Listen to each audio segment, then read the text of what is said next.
So first we put the bottom cleat on. This is going on the rake.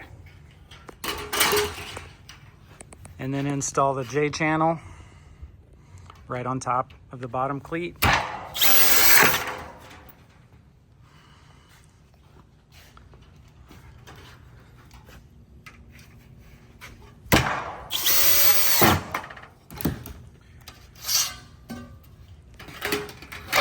Panel snaps in.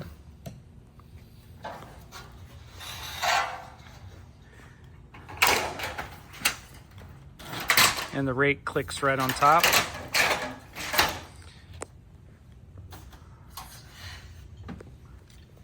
And then your hand seam to the cleat.